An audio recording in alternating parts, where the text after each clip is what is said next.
Assalamualaikum warahmatullahi wabarakatuh.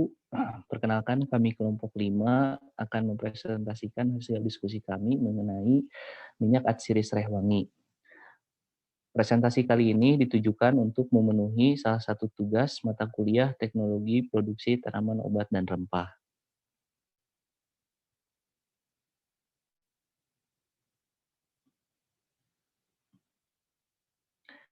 Kelompok 5 terdiri dari saya sendiri, Bayu Ihsan Maesa, NPM 007 selaku moderator dan penyaji. Selanjutnya ada Ainun Fadilah, NPM 018 sebagai penyaji. Selanjutnya ada Ayunda Salsa, NPM 032 sebagai penyaji. Dan yang terakhir ada Lydia Maulidia, NPM 036 sebagai penyaji. Serai wangi atau Cymbopogon nurdus merupakan salah satu tanaman rempah dan herbal yang kebanyakan digunakan sebagai bumbu masakan dan obat-obatan.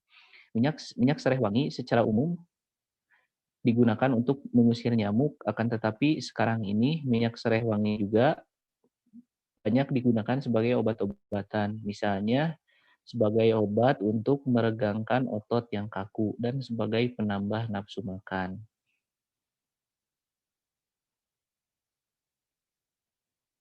Karakteristik tanaman serai wangi termasuk pada suku rerumputan yang merupakan tanaman Batitus terna perennial, memiliki akar serabut yang berimpang pendek, batang tanaman serai wangi lunak dan berongga, daun serai wangi berwarna hijau, tidak bertangkai, daunnya kesat, panjang, dan runcing. Potensi penyebaran serai wangi di Indonesia. Potensi serai wangi di Indonesia sangat besar karena Indonesia merupakan negara penghasil serai wangi terbesar kedua setelah RRC. Potensi serai wangi di Indonesia terdapat dari mulai Provinsi Nangro Aceh Darussalam sampai dengan Pulau Papua. Selanjutnya ada pasca panen. Ini akan dijelaskan oleh rekan saya, Ayunda. Mangga, Ayunda. Baik, terima kasih Bayu. Oke, sekarang saya akan menjelaskan tentang pasca panen. Yang perlu diperhatikan sebelum melakukan ekstraksi dan faktor yang mempengaruhi tingkat rendemen, yaitu yang pertama ada serai yang digunakan berasal dari masa panen yang pertama hingga kedua. Lalu saat panen pertama, serai wangi sudah berusia 6 hingga 9 bulan. Berikutnya pas panen setiap 3 bulan sekali memberikan kualitas dan hasil rendemen minyak atsiri serai wangi tertinggi. Sebelum disuling, daun serai wangi dikeringkan selama 4 hingga 5 jam. Daun yang sudah dipanen tidak lebih dari 2 hari disimpan untuk menurunkan kadar minyak yang berasal dari daun tersebut. Rendemen yang tinggi adalah pada bagian daun, sedangkan kualitas citronella oil yang tinggi adalah pada bagian batang. Citronella serai wangi pada daun segar sebesar 67,36%, daun layu sebesar 44,92%, batang segar 75,16% dan batang layu sebesar 85,73%. Berikut adalah alat penyulingan steam and water distillation. Oke, nah di sini bisa dilihat untuk alat penyulingan ini biasa juga disebut dengan alat penyulingan distillation dapur karena bentuknya yang kecil sehingga bisa digunakan di dapur. Alat ini berasal dari bahan plat besi atau ketel dilengkapi saringan kondensor. Bahan ini bahan bakarnya adalah kayu bakar dan kompor.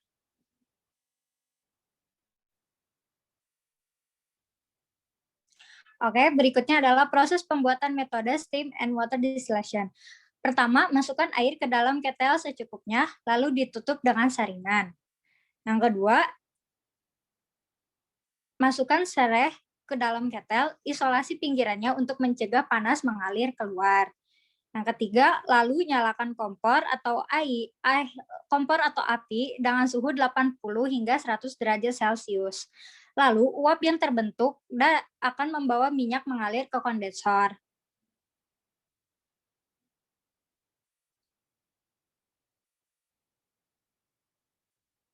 Setelah beberapa saat, destilat yang keluar dari kondensor akan terlihat tertampung di pemisah air dan minyak. Jika menggunakan 1 ton daun, memerlukan waktu sekitar 5 jam untuk penyulingan dengan kecepatan 120 kg uap per jam. Biasanya minyak yang dihasilkan dari proses penyulingan memiliki kualitas 0,7 hingga 0,9%. Lalu, apabila minyak sudah tidak keluar lagi, penyulingannya dihentikan dengan waktu penyulingan kurang lebih 4 hingga 5 jam. Setelah itu, minyak dan air tertampung, lalu dilakukanlah pengambilan minyak atau penyaringan. Baik, selanjutnya sekilas akan menjelaskan terkait proses pembuatan minyak atsiri sesuai dengan kondisi di lapangan seperti apa. Nah, yang pertama, dilakukan proses penimbangan untuk menentukan berapa banyak kapasitas daun serai yang akan disuling. Lalu daun serai wangi ini akan dimasukkan ke dalam katel yang berukuran besar sesuai dengan kapasitas, dan setelah dimasukkan ke dalam katel, daun serai wangi ini akan tertutup dan akan dilakukan proses pembakaran atau proses distilasinya. Nah, di sini dengan menggunakan bahan kayu bakar atau tungku. Karena kebanyakan di perusahaan atau di proses pengolahan minyak atsiri ini kebanyakan menggunakan tungku atau bahan bakar kayu. Nah, setelah itu maka minyak akan mengalir dengan air ke bak penampungan. Nah, bisa dilihat minyak dan air ini akan berada dalam suatu bak penampungan, di mana minyak berada di bagian paling atas dan air berada di bagian paling bawah. Minyak dan air ini akan dipisahkan dan diambil minyaknya. Nah, minyak atsirinya bisa diketahui seperti ini dengan kondisi ori. Nah, untuk standar mutu minyak atsiri serai wangi, mutu minyak serai wangi ini dapat ditentukan berdasarkan kriteria warna, bobot jenis, dan indeks bias.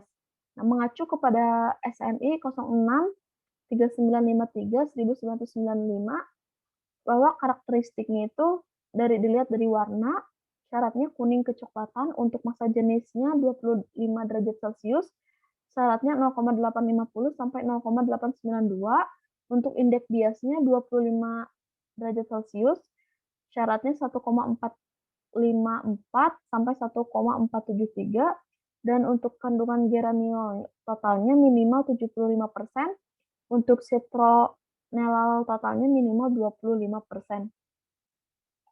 Manfaat minyak atsiri serai wangi ini yaitu Simbopogon winteranius menghasilkan citral dalam minyak atsiri karena karakteristik dari senyawa citral ini adalah berbau lemon, maka citral sangat penting dalam industri makanan dan penyedap rasa. Nah, citral juga dapat digunakan sebagai bahan dasar pembuatan obat-obatan, parfum, dan industri kosmetik. Nah, selain itu juga dalam komponen minyak atsiri ini mengandung citronellal dan geraniol yang merupakan bahan dasar pembuatan parfum.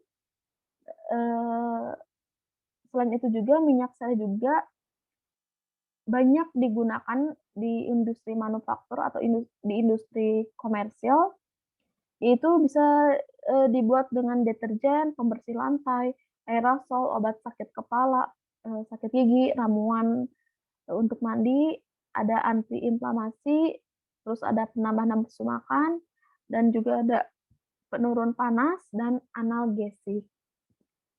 Nah, untuk produk turunannya minyak serai wangi dapat dilihat ada dari minyak atsiri ini digunakan sebagai bahan insektisida atau pengusir nyamuk ya, insektisida nabati, terus juga ada sebagai obat lulur, dan ada essential oil-nya sendiri, terus ada gel untuk pembersih tangan juga. Nah, sekarang ini minyak atsiri ini di industri-industri banyak sekali dilakukan inovasi atau proses dari pengolahan menjadi bahan baku turunannya itu sendiri, karena seperti yang sudah sebelumnya dikatakan bahwa dalam kandungan minyak serai wangi ini banyak sekali manfaatnya. Selanjutnya, pemanfaatan limbah serai wangi. Yang pertama, untuk pangkat ternak, yang kedua, pupuk organik, yang ketiga, mulsa kebun karet. Untuk pupuk organik itu tersendiri, pupuk organik dari limbah serai wangi dilakukan dengan fermentasi atau pengomposan. Limbah serai wangi dimasukkan ke dalam bak penampungan dan dicampurkan dengan kotoran ternak. Larutan pengurai disiramkan ke bak penampungan yang sudah diisi daun serai dengan kandungan air 30-40%, lalu ditutup menggunakan plastik. Untuk pakan ternak, hai dan silase, yang pertama, daun limbah dijemur selama 1 hari. Dan setelah itu dilakukan perajangan untuk menghasilkan ukuran yang lebih kecil dan pencampuran silase atau tetes tebu yang disiram dengan embrat secara merata. Setelah itu didiamkan selama 10-14 hari. Untuk hai dibuat dari 5 daun serai wangi yang dikeringkan dan dianginkan hingga kadar air 20-30%. Untuk pemanfaatan mulsa organik, limbah daun serai, sisa penyulingan yang sudah dikumpulkan bisa langsung digunakan sebagai mulsa organik.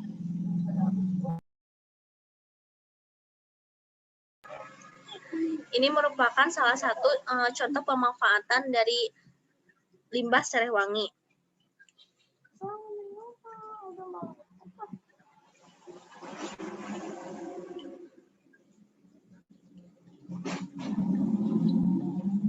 Untuk harganya itu sendiri, serai wangi bisa mencapai 200 sampai 260 sampai 300.000 dengan ukuran 500 mili.